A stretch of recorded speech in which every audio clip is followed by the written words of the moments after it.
mois de malheur, mais pour les enfants de Dieu, un mois d'allégresse et de joie.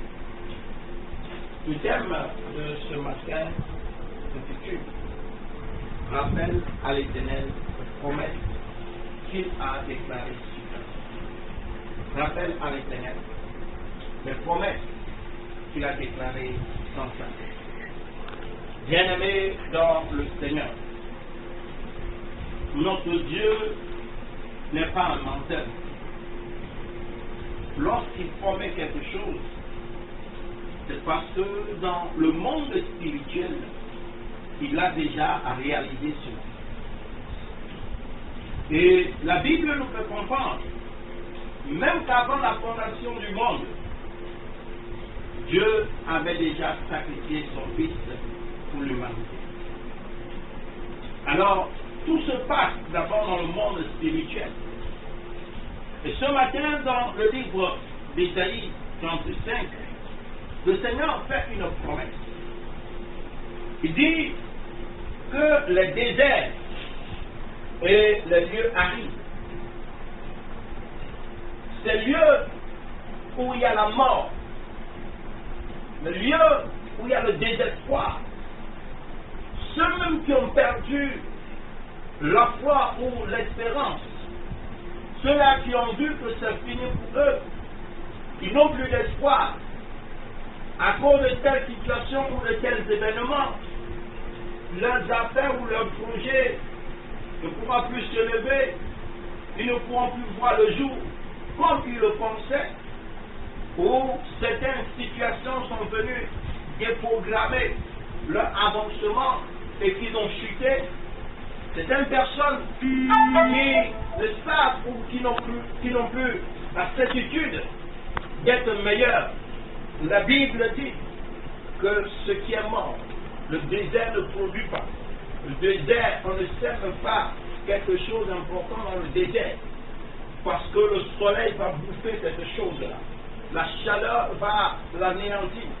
Mais le Seigneur dit que là où il n'y a pas la vie, où les terres qui sont secs, les terres qui n'ont plus de vie, bien-aimés dans le Seigneur, ne sont pas le désert et le terre.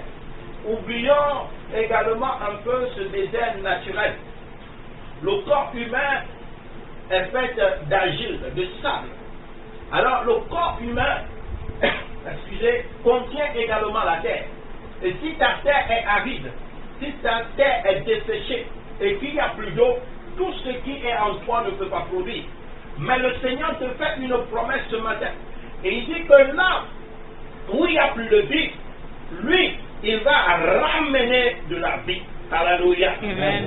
Là où il n'y avait plus de la joie, lui va ramener la joie. Amen. Alors, bien-aimé dans le Seigneur, si le Seigneur a fait cette promesse, il dit dans sa parole, puisque nous l'avons déjà lu, il nous fait comprendre que ceux-là qui sont déjà affaiblis, ceux-là qui sont découragés, ceux qui ont fléchi le genou et qui n'ont jamais cessé de prier en disant à l'Éternel, oh Dieu, j'ai besoin de ceci, j'ai besoin de ceci.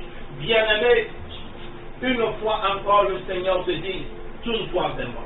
Amen. Et il dit dans le livre d'Ésaïe, viens, asseyons-nous, rappelle-moi ce que je t'ai dit. Qu'est-ce que Dieu t'a promis? Qu'est-ce que Dieu t'a donné comme assurance? Qu'est-ce que Dieu t'a dit?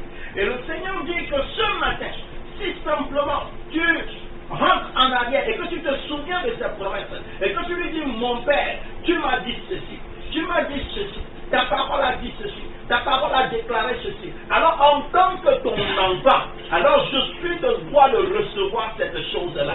Il te parle pour que toi-même tu aies raison. Alors si toi-même tu pars et que tu n'as pas raison, ce qui veut dire que tu n'es pas encore dans le besoin.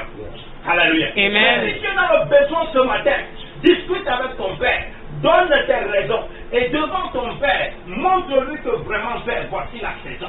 Si tu penses que c'est ta saison, alors lève-toi, mets-toi devant le Seigneur, humblement, et pars avec lui. Dis-lui, Père, voici ce que tu m'as dit, voici ce que tu m'as annoncé, mais les circonstances et les événements ne sont pas réels. Mais moi, je sais que ce que toi, tu m'as dit va s'accomplir. Amen. C'est ça qui est la vérité. Amen. Alors, bien aimé, la Bible la vérité. Amen. Si Dieu est la vérité, ce qu'il a dit dans ta vie doit se réaliser. Amen. Amen. Peu importe les circonstances, peu importe ce que tu vois devant toi, peu importe ce que les gens vont te dire, elle va se réaliser certainement. Amen. Au nom de Jésus-Christ. Amen. Amen. Amen.